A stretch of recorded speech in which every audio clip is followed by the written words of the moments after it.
What happened to digital? Well, digital failed to shift from the mainframe, which at the time was the way of the future. And back in those days, Dave, the hardware manufacturer held all the power. Well, what's interesting about digital is being that they were using these proprietary systems, it seemed maybe like it was a strength at the time, but that ended up biting them in the butt. Well, Compaq had its struggles. Compaq is now competing against Dell, but they had different go-to-market strategies. Compaq relied on the distribution channel. It put them in a position of weakness. Their strength was who they are, and now they became weak. Their stock started plummeting, profits were eroding, and now HP comes in and acquires Compaq. We're talking about Sunbeam. They tried a comeback. They brought in Al Chainsaw Dunlap. His approach worked for a short period of time. But during the process of cost cutting, and he cut too much of the development, he went very far, maybe too far.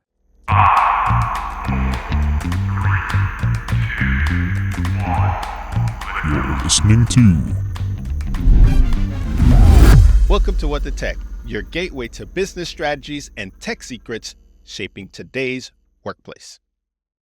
You know, Dave, I was having breakfast today and I heard that Toys R Us is making a comeback. Can you believe that? Oh, that's awesome. Man, what a good fit. That makes me warm and fuzzy inside. I remember going to the Toys R Us as a kid. It was kind of an event. Yeah. You know, it was like a brand within a brand. But I actually did hear about that as well. Their go-to market is a little bit different, right? Than last time. Supposedly they're launching more stores at Macy's. So that's like that store within a store concept. Yeah. You know, it's very common outside the US. You go to like a supermarket if you travel overseas, and you will see kiosks, kind of like what you see with cologne and perfume in a lot of the department stores. They have their own kiosks in this, you know, they're always trying to spray you, come here, or trying to do your makeup, right? I know you like getting makeup on, so I'm not surprised if I find you in one of those chairs getting your makeup done.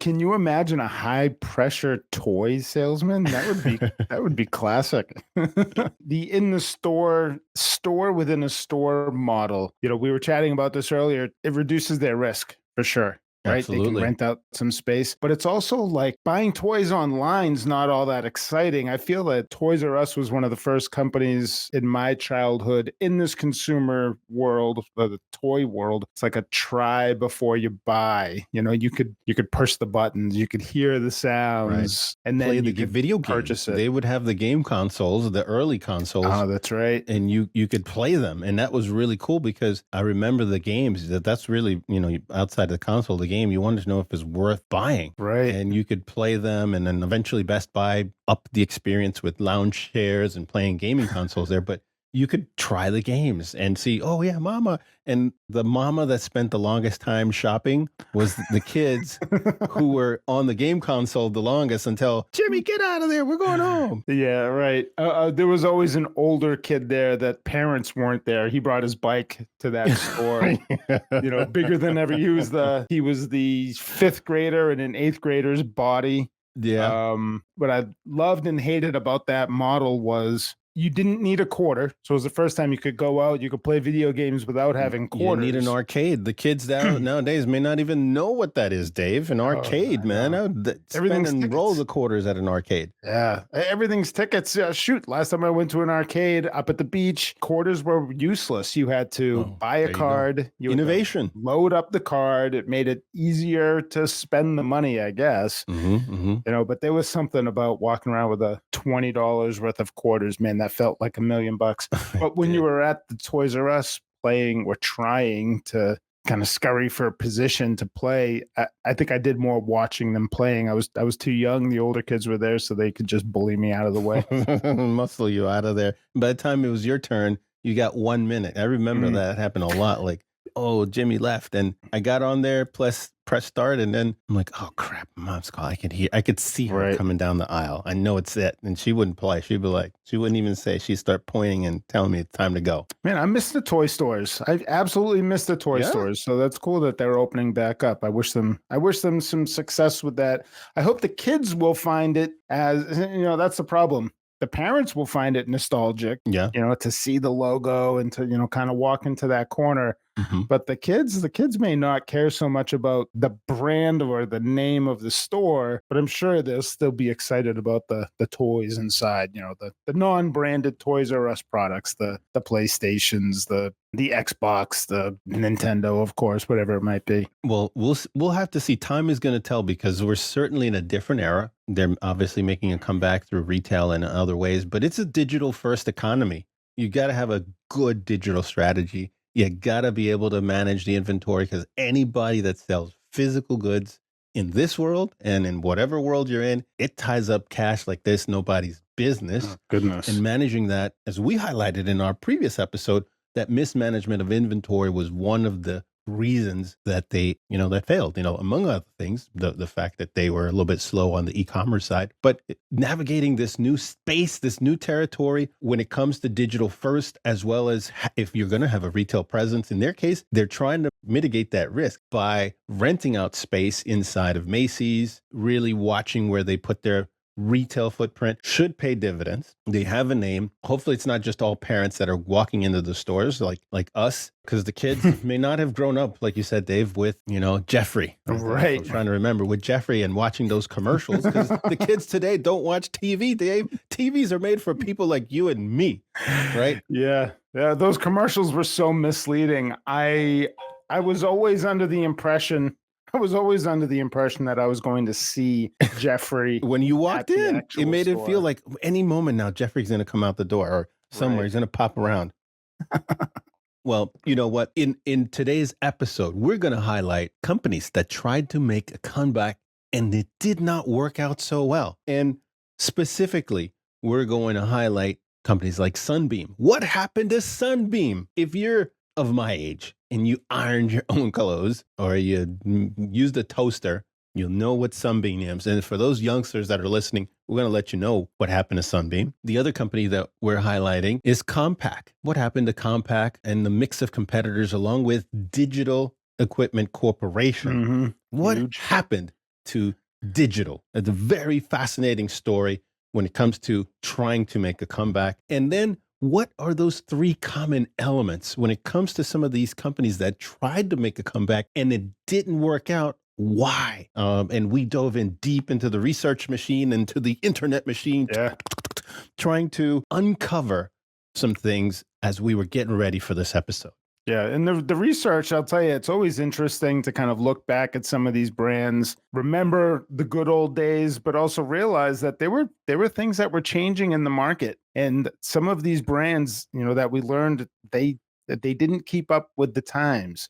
Their competitors were coming in, they were finding more efficient ways to go to market. And if you didn't change direction with your go-to-market models, like Compaq, we'll talk about them. They certainly got left behind. But hey, listen, the Harvard Business Review study revealed a sobering fact. Employees in this desktop or keyboard economy that we talk about sometimes. Did you know that employees can switch between 22 different apps nearly 1,200 times daily? Like, oof. That is ridiculous. So get your mind around that. The more you're moving around, your focus is shifting. It takes a little while to kind of get back up to speed. It certainly takes a toll on productivity. So now enter Global Teck Worldwide, over 2 decades of experience within business communications. Now they've mastered the art of unifying communication tools for easy deployment that will cut through the clutter and reduce the effects from context switching, unleashing a more efficient and more productive workforce. So in this age of optimization, efficiency isn't just a dream, it's your reality with Global Teck Worldwide.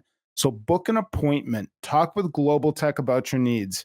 Find them at global-tech.com. We spell tech Teck, or of course, check out the link. You can click on that in the description below. So getting to some of these failed brands, Rolando, where should we start today? The times have changed. And as we're jumping into these brands, I was thinking about how quickly things change. We were looking at, if you just look at, before we jump into, you take Apple, they're a classic comeback story. They didn't fail. They're right now at the top of the heap, one of the biggest, most profitable companies in the world. But, it took 12 years for Steve Jobs essentially to be recalled back into the position of CEO. You look at Starbucks and Howard Schultz, it took about 7 or 8 years. And in the case of some of the others, like Sunbeam, which we are going to highlight, it took less than 3 years to bring a CEO back, one that they thought would turn around the company. And I believe that if social media were around back during Steve Jobs' day, um, that they may have brought him back in sooner, because they were near financial ruin. And so it's going to be interesting, especially look at what happened with Sam Altman recently. It Yep. only took him 5 days to be reinstalled. So the sales cycle for bringing back the second time around, or the second tour, is getting shorter and shorter and shorter. 5 days is about as quick as it gets. Yeah, that happened so fast, Rolando. You and I were recording a podcast. We were talking about ChatGPT and Sam Altman. And I believe by the time we were done recording that episode, news had already come out that he had been reinstated as the CEO. It happened so fast. It happened who knew, right?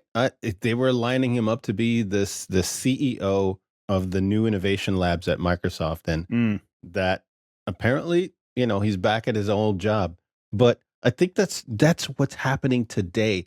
Things are moving so fast. I was just looking at something else this morning where they were talking about Facebook's mantra or Facebook popularizing the mantra, move fast and break things. Yep.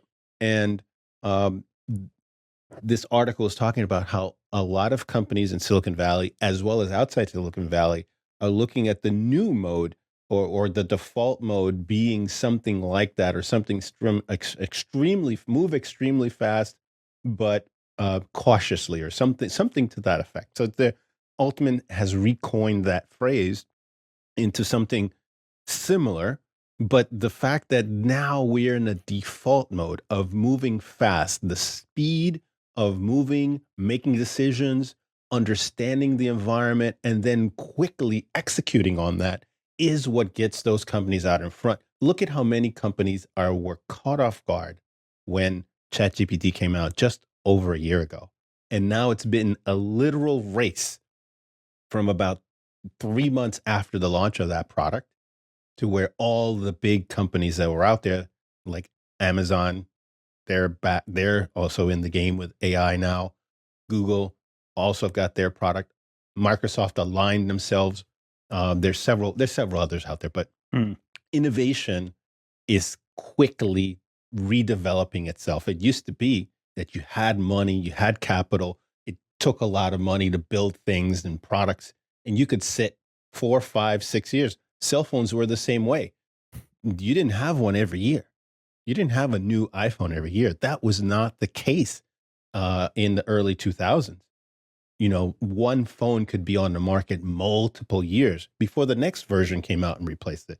We're now to a 1 year, a year and a half between releases, which is a really different thing. And when you're talking software and development of software, AI, and other things, this cycle of innovation is much shorter. So let's jump into our case study, Dave, of our companies that tried to make a comeback and didn't work out so well. So we looked into some of these companies, and we started looking at what were some of the common denominators when it came to it. And all three, the ones that we looked at, we're talking about a Digital Corporation, Compaq, Toys R Us, and Sunbeam. Those are the ones that we were lining up for today. We found that at the center of it, we were just talking about, is a lack of innovation.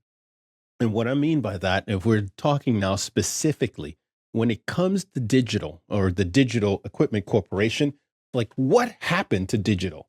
Well, digital failed to shift from the mainframe, which at the time was the way of the future, right?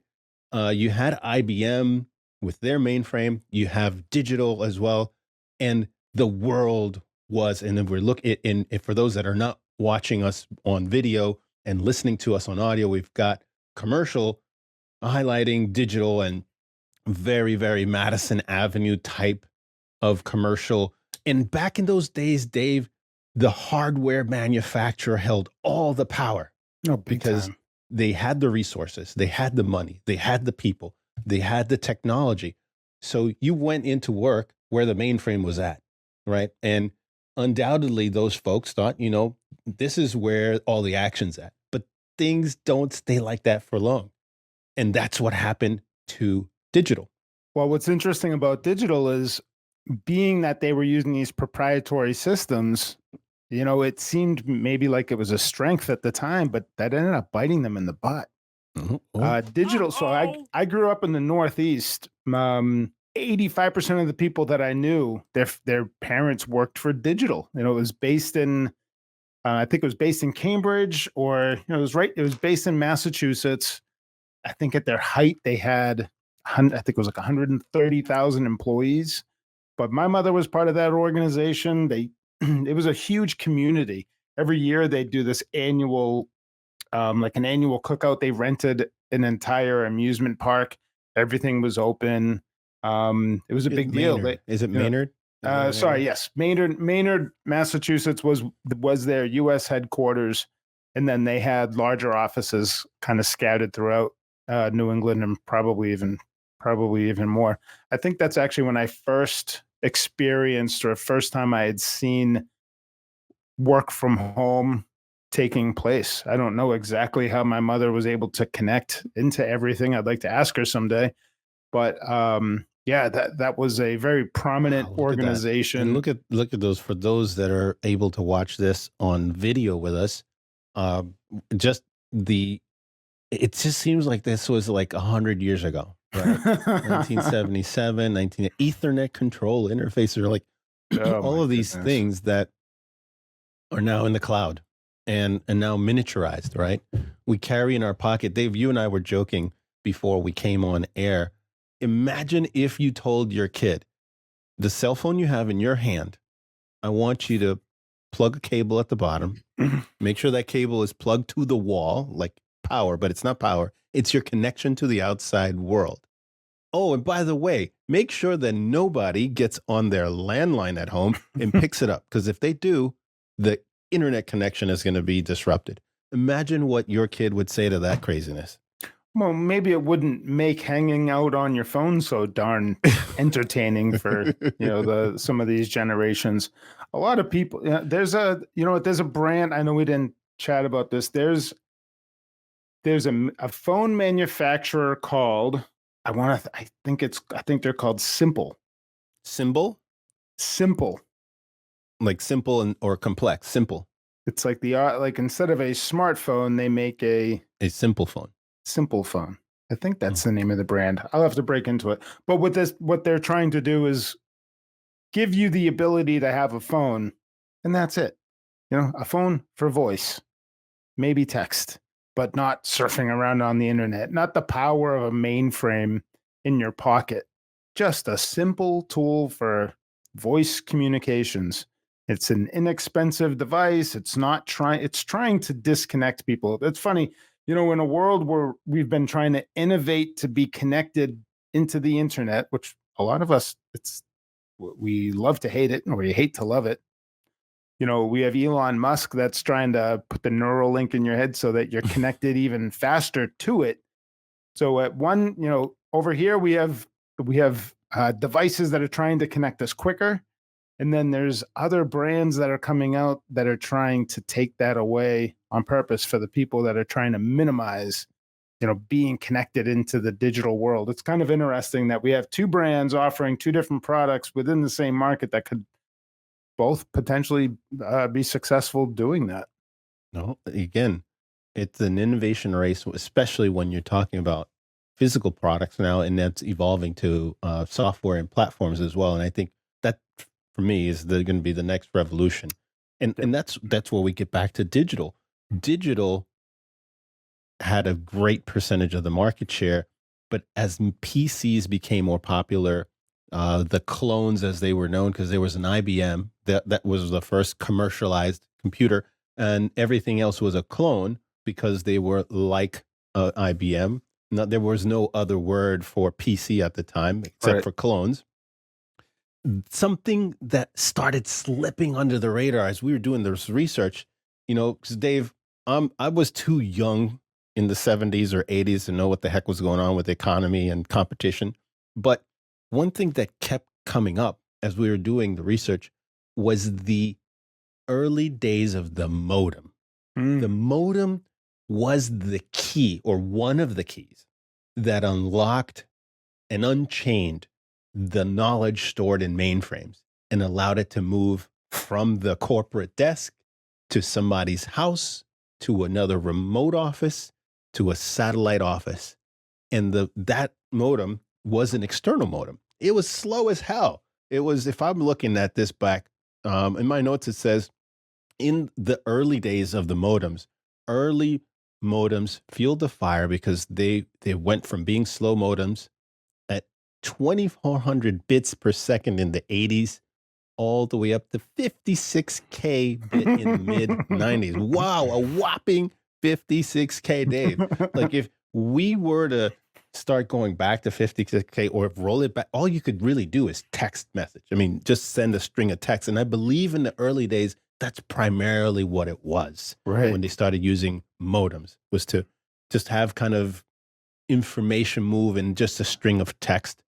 And as that started getting more popular and becoming built in to the computer, now you could, you didn't have to carry this external modem with you, Right. or have the office. And I remember in my early careers, there were modems, a bank of modems for a lot of folks that had computers in the office.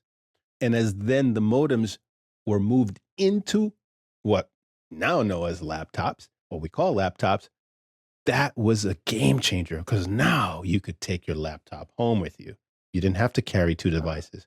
Hotels used to. Dave, do you remember when hotels, they had ports for you to connect your computer over dial-up?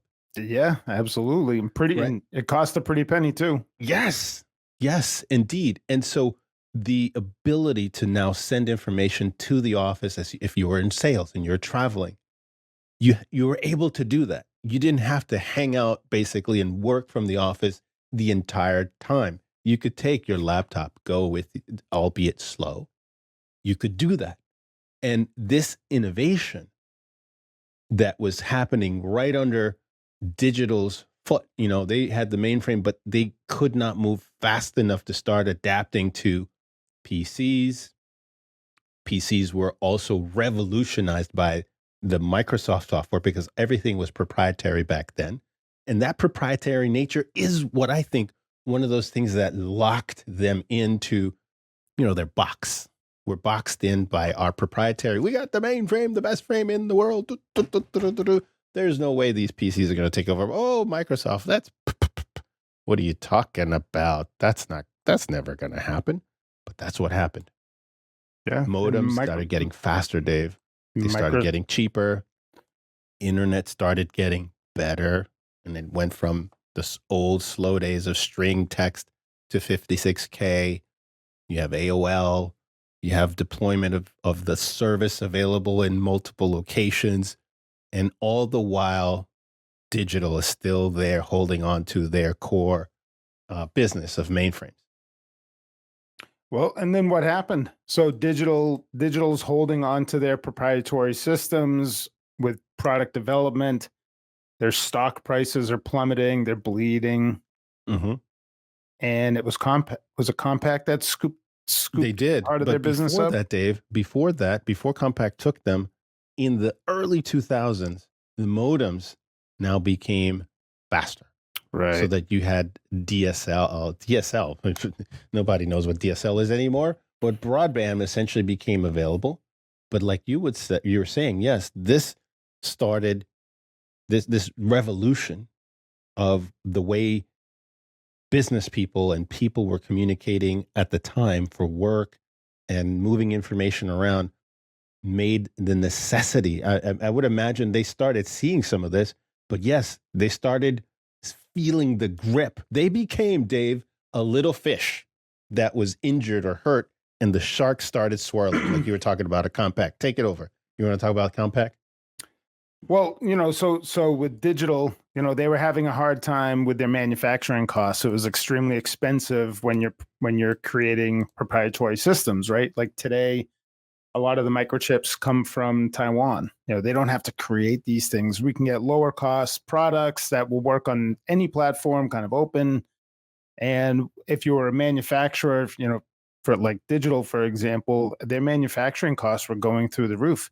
So you have other players that are coming in, they're embedding their modems, they're working with open systems, they're able to keep their manufacturing costs, forget about their go to market strategy, but just their manufacturing costs a lot being lower. It was really putting digital into a world of unattainable goods and probably unattractive to your everyday consumer. The flexibility of use was no longer there with the introduction of the new technology and new products. Right. And nipping and developing other technologies in parallel were companies like Cisco and Oracle. So big companies, big enterprises no longer needed to have a mainframe. If Right. you could separate the data from the hardware, right? You can have the hardware over here. You can then take a bunch of computers and network them, which is essentially what Cisco worked on. And I think uh, you had in the B-roll there that you were showing us, Ori, something that had an Ethernet card. This is now kind of the leap that then I think was going to be a difficult pill to swallow for companies like digital that really held on to the mainframe, because now networking was the thing, because now you didn't have to have these big massive computers everywhere and invest big dollars. You could decentralize, which is the word. You could decentralize and now have many parts of the pie moved around into different offices. You could move things offshore, which is kind of what started also happening in the early 2000s. Unfortunately, folks started losing their jobs because they said, well, geez, we can get guys with master's degrees and gals with master's degrees in India, uh, in other parts of the world. And so you had all these factors all coming together, one right after another. And um, needless to say, they were swallowed up. They Right. became a smaller fish, got swallowed up. They were not just a smaller fish, Dave. They were an injured piece of fish or chum, just like a shark going after a target, right? A shark goes after Injured the minnow. little ones, right? They go after the injured ones because it's much easier, right, to go and acquire, or in this case, a shark, and go swallow up an injured seal, right? Well, if you picture uh, this scenario where a smaller fish gets eaten by a larger fish, there's always another larger fish within the next frame. You don't see it. So I thought what was somewhat interesting with the story about digital, so they parts of their business were sold off and Compaq came in. And in my family, my mother, luckily for us, my mother was now an employee with Compaq, but Compaq had its struggles. Oh, yes. What I thought was interesting about Compaq as it kind of relates to our electronics marketplace is Compaq is now competing against Dell. Um, Yes. but they had different go-to-market strategies. Compaq relied on the distribution channel.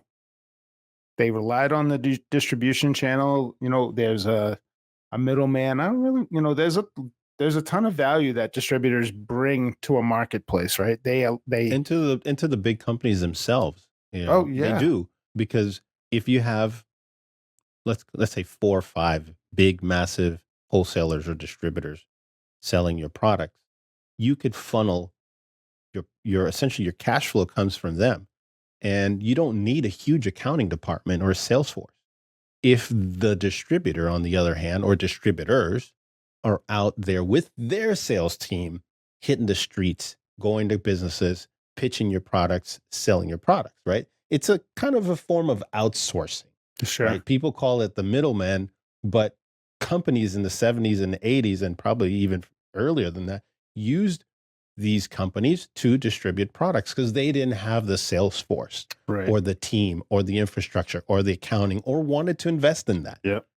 So distribution allows you to forego those investments until you were talking about Dell. They Yeah. changed the game. Yeah. So Dell comes in. They're competing directly against Compaq, and they decide that they're not going to work with distribution. They are direct to consumer. Right. And they were successful with that. So they were able to bring products to the consumer at a lower cost, minimizing the middleman. And they did a good job with I don't want to say distribution, but being able to manage all of these customers. They did it successfully. They did it successfully for a long time. And what Along with happened Gateway, that was along the with other Gateway, right? that was the other direct to consumer. And what I can recall about Gateway was that they had very quirky commercials, and they No one allowed knew the what it was. No one knew what they were selling. They were out of Iowa, right? There aren't a lot of big companies that come out of Iowa, and they did rise to be the third largest manufacturer at one point at the height, just behind Compaq and HP. So Gateway did make a lot of noise. There we go. And they were, yeah. Who was Gateway? You know, I don't know who was behind those ads, but boy, they should look at that, Dave. Woo, that is a throwback. So if you're watching this on video, or if you're listening to us right now on the audio, we've got a commercial of Gateway and the kind of the quirkiness of the product, and it really made for distinguishing themselves. They could deliver customized solution to the customer, right? I want a computer, because there's a lot of people that were into, I want it built this way with this modem, I want it with this software, and I want these specs in it. That was unheard of. And so Gateway was leading the charge along with Dell in this effort. But things don't stay the same forever, Dave. Like you said, where there are big fish, then there are usually bigger fish, and sometimes they have bigger teeth. And Right? bigger wallets, right? In the case of business, bigger wallets. That's true. That's true. And so, with Compaq having issues having issues with, like you're talking about, the distribution channel becoming challenged, Dell pushing the envelope, Gateway pushing the envelope, it put them in a position of weakness when we're talking about, their strength. Their strength was who they are, and now they became weak. Their stock started plummeting, their market share started eroding, their profits were eroding, and now HP comes in and acquires Compaq. And it's interesting, Dave, that when you look at what Dell and Gateway were pushing, which was direct to consumer. I mean, it's a buzzword now, right? D2C. Yep. We take it for granted, but it was groundbreaking at the time. Mail order. Think about that for us. There was tons of little catalogs, millions of catalogs being sent through the mail from Dell and from Gateway, and it was reaching the consumer, and they were responding. And Compaq took a long time, and they didn't get there. Eventually they got there, but it just wasn't the same. The others, if we were to have used the Zuckerberg approach of move fast and break things, that's kind of what was happening at the time with Dell and Gateway. And then another disruption came that really, really, really put the screws to all of this, Dave. If we're talking about the Compaq issues and innovation, was the rise of Microsoft. Microsoft, I got to read this to you, Dave, because this is crazy. In 1995, I know this is not so much a manufacturing thing that you're talking about, but it's part of the mix because it's part of the associated cost of manufacturing. In 1995, Windows arrived with massive marketing, enterprise support, and integration acceleration from hardware vendors. So their products were being put inside the PCs. And they had between 80 to 90% of all PCs preloaded. There's Steve Ballmer in this commercial that we're looking at. I don't want to make any comments about their dance moves here. I'll leave that up to you. I'll just say that they needed some lessons before they went on stage. Would have served them better, right? The unscripted dance. Yeah, that was kind of bad, but oh my goodness. The not unscripted band of surprised. brothers. But think about this, Business Dave. people shouldn't be dancing. I know. CEOs shouldn't be dancing.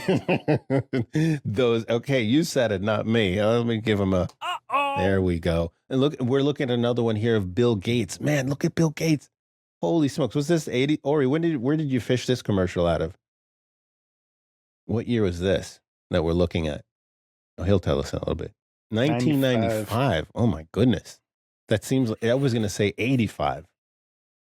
So in 1995 was when Microsoft's Windows 9, obviously in Windows 95, 80 to 90%, Dave, of all PCs came preloaded with Windows.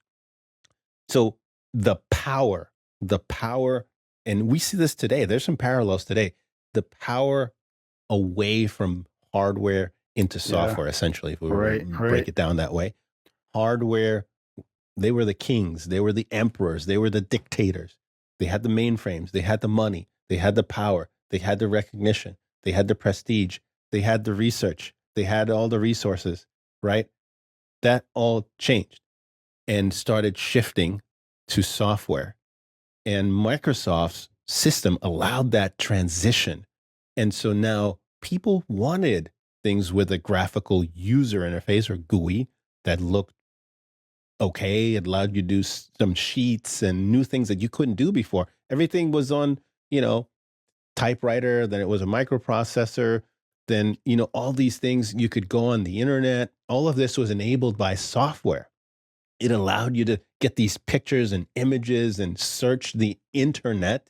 Did we call it internet back then? I don't know if we called it internet.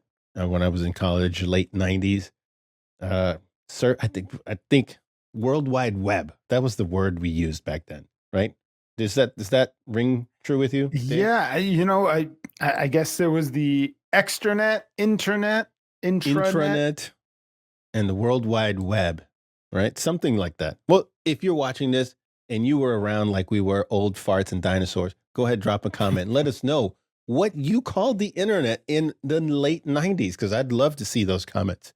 So, Dave, that acceleration from hardware to software to databases like the ones Oracle was building out also put pressure on those manufacturers, squeezed their margins. So now if your margins are squeezed, the power is moving away to software, the money's moving into software, and you don't keep up with the times, the clock is ticking. Where's my clock? The clock is ticking because the software folks eventually start winning the game. And along the way, there were manufacturing innovations and things that changed, as well as the distribution channel, right, Dave? That's where we left off. That's right. And what Microsoft was also doing here is that they were creating these loyal users. It was becoming the Office standard. I'm imagining 20 years ago looking at a resume, and it would say fluent in Microsoft, this, that, and the other thing. And now no one would put that on a resume because everyone is fluent in a Microsoft platform, That's right. Windows platform. You better be fluent within that. Yeah, but they were kind of setting the stage for the future workers, for sure. No doubt. And manufacturing would change. It used to be. Today, with $20,000-$30,000, you could make a thing, right? In the Far East or some other country. Back in the 80s, imagine making a modem, all the time and infrastructure, all the people you need, all of them usually in the same office, working around the clock. That's all decentralized now. People can work around the world in an instant. Boom, boom, boom. An engineer in Israel, a designer in the UK, a support team or product management team in the Philippines. All these people can work instantly, put that information into the cloud, spit that back out to a manufacturer in a short window of time. And now you're off to the races cranking out widgets, right? That did not exist in the 80s. That did not exist in the 70s. That was starting to come because of the internet in the late 90s. So it took time, to develop things. It took time to get things out to market. It took time to do all these things, and time was in their back pocket, but not really. It was what do you call it? I don't want to say false flag. What do you call it? A herring or something. Anyways, time is a double-edged sword. I'll just say that. Time was a double-edged sword because eventually manufacturing got much cheaper for everybody. And consumer demand changed.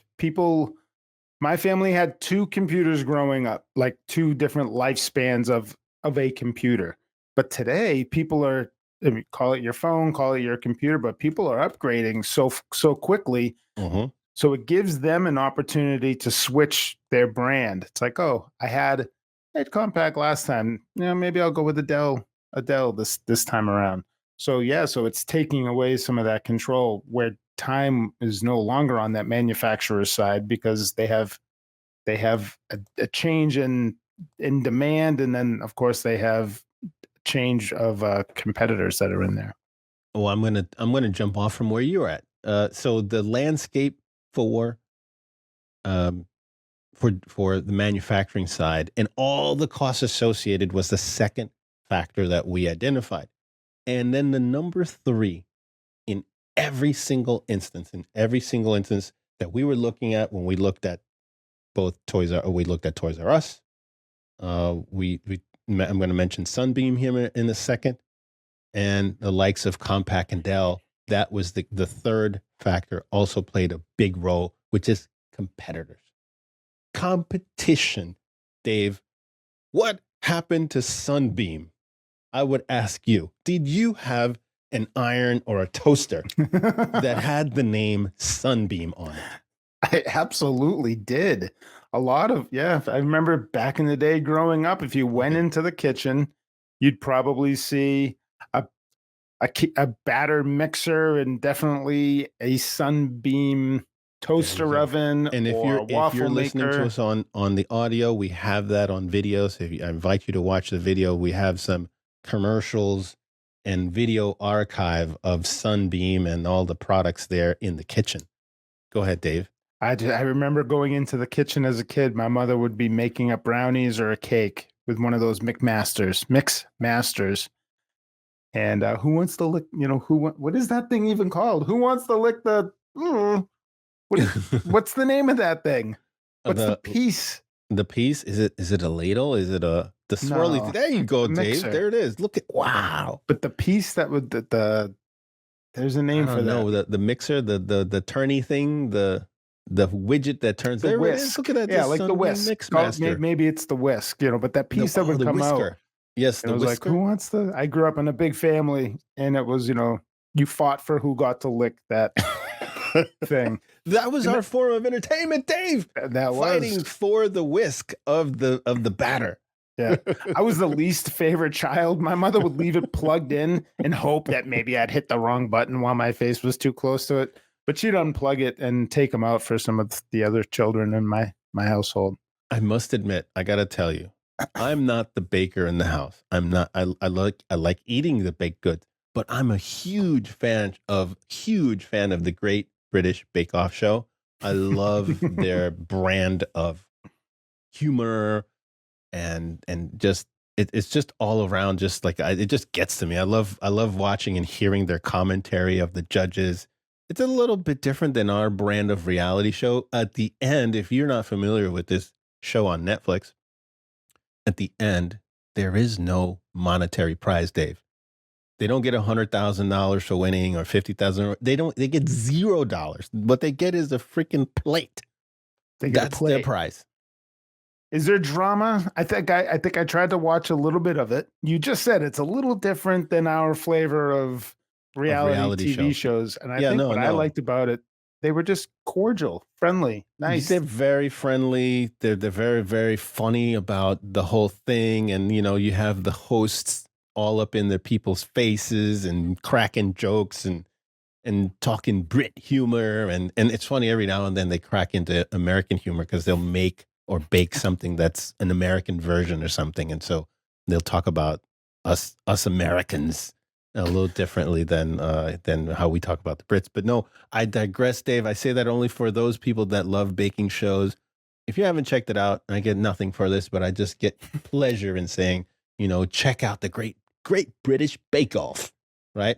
I love the accent. I love I love that they film it outdoors, Dave. I know that we were talking about business, but sharing a little bit of a window of what I like to watch when I am able to sit down at the tube and things are quiet around the house. No kids screaming or anything else. All right, Mike. All right, Mike. We got to get back to business here. We're talking about Sunbeam. So in Sunbeam's case, just like everybody else, Dave, the competition was nipping at their heels. Competitors like Black and Decker, like Hamilton Beach, Cuisinart, KitchenAid, they tried a comeback. They had a lot of problems. They faced a lot of problems. They brought in Al Chainsaw Dunlap, right, to revive the brand. And his approach worked for a short period of time, meaning that they were able to resume some profitability. But during the process of cost cutting and cost cutting, and every company has to do this at some point or another, they have to trim some fat. It just happens. You overspend here, or you're looking this way, and then the things are happening over here.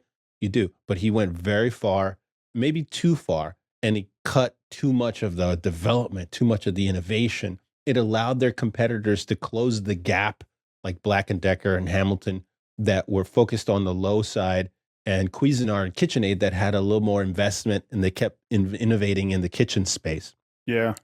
So Sunbeam today still exists as a brand. They closed and filed for bankruptcy. I want to say it was 2011. Notes in my notes here. They were then the assets and the name was purchased by another company, and now that company purchased that one. Now it's called Newell Brands. Again, another one of those fish eating those fish. But Sunbeam was sort of interesting because I had read, outside of some quality control issues and some product recalls that they had later in the brand's existence, but they had kind of lost some of the consumers' trust. They're a public organization. They need to report their earnings.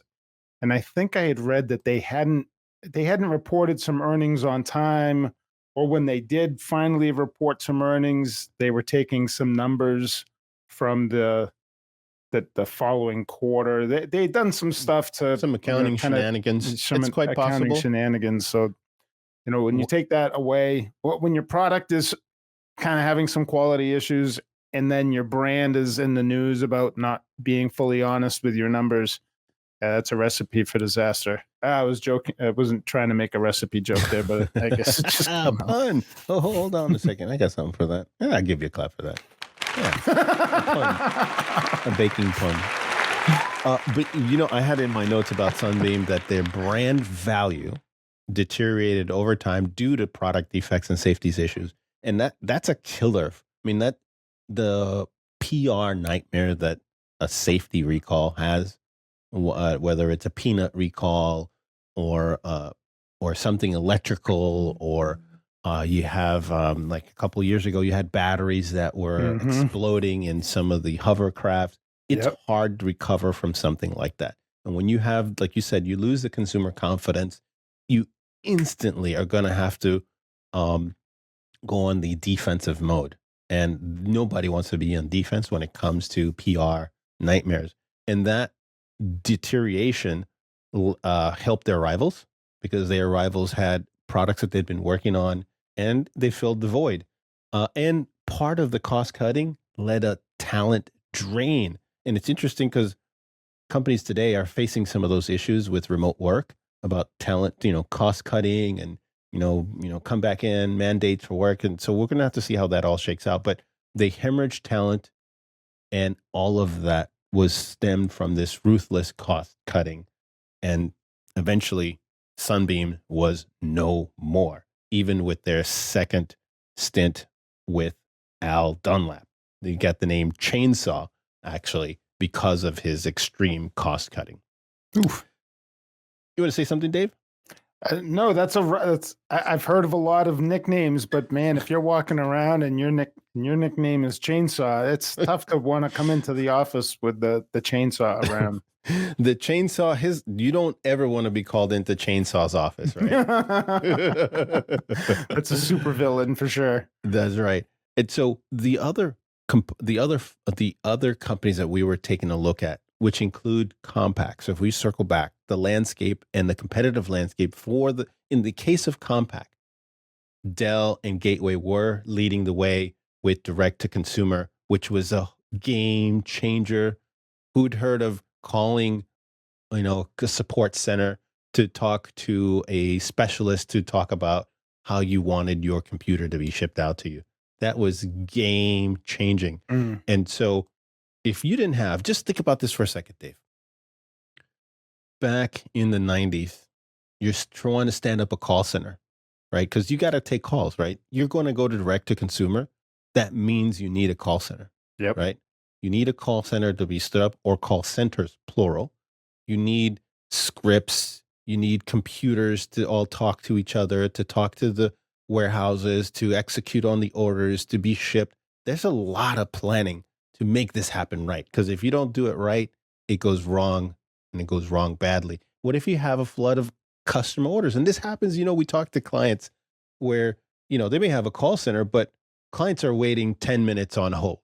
Hold on, the next available rep will be, and it doesn't even have to be a call center. It could be a doctor's office, and they don't have the latest and greatest when it comes to communications or unified communications to really, cut around the wait times. There's a number of ways to do that, but essentially think about it back then. So you have to have hundreds of people. Today, you could probably do some of this with AI, and stand those processes up so that you can execute on being direct to consumer. Can you imagine if they had understaffed a call center and people are just waiting hours and hours and hours. People are not going to wait that long, Right. In order to get that done. So Dell and Gateway led the way for that direct to consumer. That helped contribute to Compaq's demise at the time. And as they were getting squeezed and started seeing that those two competitors were eating into their lunch, they became a hurt little fish. And they were swallowed up by HP at the point where, everything got absorbed. And I actually lived in Houston when that happened. And I remember a number of friends of mine that worked at Compaq. Some of them were relocated to other offices as they started consolidating and moving departments from one part of the country to another. So that's on the on the digital side and the Compaq side. So Dave, yes, the competition is something to always be aware of, because no company has a moat forever. The biggest of the biggest companies have failed because they thought they had an impenetrable moat. Technology can disrupt that. The political environment, geopolitical things, new innovation can interrupt a moat which seemed completely impenetrable. Just think about what's happening right now with AI. The job landscape is changing because of that.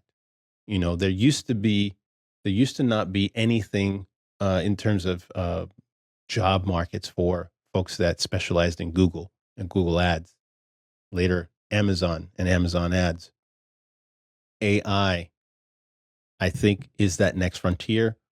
Most companies will implement it at one way or another to save, be more efficient, be leading edge. So the changes in all three areas were common for all of these companies that tried to make a second attempt. Manufacturing challenges and the costs associated with manufacturing, distribution, innovation. Thanks. The costs associated with manufacturing, the change in manufacturing so that goods could be produced at a lower cost more quickly, and innovation and knowledge spread around the world to collaborate on goods. That changed the game. You have competition in the form of fish eating smaller wounded fish, albeit, as well as competitors that were innovating and changing the game and new technologies, new ways of communicating, new ways of networking and connecting changed the game. And preferences, consumer preferences along the way. So, Dave, did I leave any of those three? Manufacturing, innovation, and competition. All three of these really made it so difficult for these companies that we highlighted today that that was it. They threw in the towel and someone went bankrupt, and then some of them became smaller parts of the like Gateway. They were purchased by Acer, a Taiwanese company, and then Acer then phased out the Gateway name, and then it no longer existed. And Acer still remains today a viable company. Well, we're dealing with very competitive markets here, and these brands, they tend to watch their competitors to kind of see the moves that they're making. What we're seeing in our space here is, HP made a huge move with acquiring Poly, whom That's right. had taken over the Plantronics brand. And I think no one knows how this will shake out, but for certain, Poly's competitors or HP's competitors are kind of they're evaluating the market and they're evaluating their partnerships, and it'll be interesting to see how things shake out here. But HP is a monster that's just become larger, and now they're more invested than ever within this future worker, connecting people with the right device in the right within the right infrastructure or network, and making it easier and being more competitive. And to find a hardware manufacturer like HP pick up a whole new market of devices, we'll call it CC, call center and office devices. I would never have predicted that this would happen, but watching some of the other brands that compete against them trying to secure similar partnerships is very interesting. It's like are you copying someone else's playbook? What trends are they following? Well, it's forced the other PC makers to take note, right? Because HP went out and got Poly, which was of Polycom and Plantronics, right? So they acquired a bunch of technology and know-how. And now, if we go back to the gold standard, which I would say Apple is the gold standard, they are an ecosystem unlike any other. And the other, we had another episode where we did talk about ecosystems. So if you're chasing Apple, which in my humble opinion, HP is chasing Apple, you have an ecosystem of devices and peripherals that they can all work, they can all communicate, they can all be used seamlessly, especially with all the services they have. HP now puts themselves in a position of creating an ecosystem, because not just computers and laptops and other things, but they have now acquired some of those peripherals that in some ways challenges what Apple is doing. They don't have the watch and some obvious things, right? But it does eat into that ecosystem play. And then, so what does Lenovo do? They go out and partner with EPOS, formerly Sennheiser, and that then leaves a couple of the other PC makers that are still there. What is Dell going to do? We don't know. And we'll have to see. What is Jabra going to do? We don't know. What is Logitech going to do? Another large company in this space. We don't know. But what's interesting is that the PC space, Dave, doesn't stay the same. As a matter of fact, when I think about Compaq, they were one of the first to launch a smartphone. Yeah, it was very clunky. It was very big. It was very big, very clunky. You needed to use a stylus. And we had a guest on, he was a former president of BlackBerry who worked at Ericsson, which later spun out Sony Ericsson, and talking about how they had an iPhone-like device 6 years prior to Steve Jobs launching it in 2006. Compaq came out and launched their version of a touchscreen, but you needed to really hit the stylus hard. And the operating system, which was a Windows mobile system at the time, it worked some of the times. It was a little bit buggy, And it was, I would say, like as big from a screen profile, like the bigger Samsung Galaxy. So we went from small to large smartphones. Compaq had that. They lost the mojo, they lost momentum, they got bought out by HP. They changed the name to HP on those smartphones. And it's one of those things where, maybe they didn't see we don't know, because I would love, if you're from HP and you were from that era and you worked on the mobile phone, I invite you to come on. I would love to learn more about that decision making, because the business decision within Ericsson was what drove Ericsson to not execute on something like an iPhone 6 years before that. I would love to find out what drove the calculus behind not investing on the smartphone side, which HP inherited from Compaq, and then essentially ceding that to BlackBerry, and then BlackBerry obviously, getting hit with the iPhone, and the whole world became different at that point. So anybody who is still out there that worked on that, hit us up on socials. We'd love to bring you in and talk more about business regarding that move. Dave, did I miss something in there that you wanted to add? Not today. I'm looking forward to exploring some other brands. I think we could have a conversation about brands that we would like to see, kind of make a comeback. We're in a different world right now with influencers. I think about some of these direct to market strategies with infomercials and things like that. And like the influencers, we still have, the Tony, who was the guy that did the exercise equipment? Tony Strong or Tony Little, but we live in a world where there's more influencers, there's more people that have these, What's devices the name of in the their guy hands. who does Prime? Is that Logan Paul or Paul Logan, or he's a YouTuber turned boxer? Yeah. Logan Paul. Is it Logan Paul? Look at Mr. Beast. He's got his line of Beast burgers, Feastables, and his chocolate bars, and he is really like the name. He is a beast. He's taking on some real big brands, and then in the chocolate space, for sure, he's taking on big brands, and in the burger space, big brands. I think there's room there for those that are brave, and those that are, again, we're talking about innovation. He in a lot of places, and there was some big kerfuffle because he had these kind of shared kitchens that could deliver, because now Grubhub, you go pick up from these kind of shared or co-shared spaces where they would cook for several brands and they would deliver. Well, who would thought you would not need a kitchen that has the golden arches to deliver your brand of burgers? Imagine that, Dave. That's exactly what Beast Burger is about, trying to get some of these.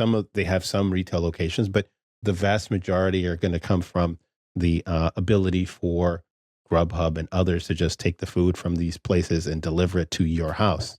So you don't need to go into the Golden Arches, right, or to Burger King or some of these others, which is wild. We're in a wild, wild time right now. We are in a wild time. I haven't had breakfast or lunch, and now we're talking about hamburgers. So talk about wild. I love it. I love me some good burgers. I do. I'm not going to lie. I do. Good burger. I'm a sucker for that. So, so today we've broke down the three common areas when it comes to businesses and what happens when companies make a second turn, or try to do it the second time around, even with a founder or bringing back an old CEO. Sometimes it doesn't work out, but like you said, Dave, we'll see what happens with Toys R Us. I'm keeping my eye on it. Maybe keeping my kid away from it for now, because who knows how much we'll spend if we walk into one of those. But he gets lots of love, so he has no shortage of what he needs here at home from us. So we'll have to see. The jury is out. They're having some early success, and like you said, maybe we need to take a look at some other brands. I know that we're looking at some other brands for future episodes that did come out for the better the second time around. And so if you have a brand that you would like for us to look at and do some deep dive research as to what allowed it to thrive or somehow implode, drop us a comment. We'd love to read that. Dave and I look at these comments. We look at all of them. We read them, and we actually respond to them. So I want to thank you for joining us today. And if you've enjoyed this episode, I invite you to go check out our other episodes available wherever you consume your podcast. And you may want to check out the last podcast we had with Nick Bloom, Stanford economist and professor, that broke down the state of work and remote work and what the future holds for those companies that embrace hybrid and flexible work. Dave and I will join you in that episode. All right. And for those that are on YouTube, I've got a couple of extra episodes right here. If you want to nerd out some more on remote work, maybe you want to listen to Steve Cadigan, former CHRO of LinkedIn. He's got valuable knowledge and why he's been brought in multiple times to pitch remote work to the C-suite by middle managers. Go ahead and check out that episode as well as the others, and Dave and I will join you in those episodes. See you there.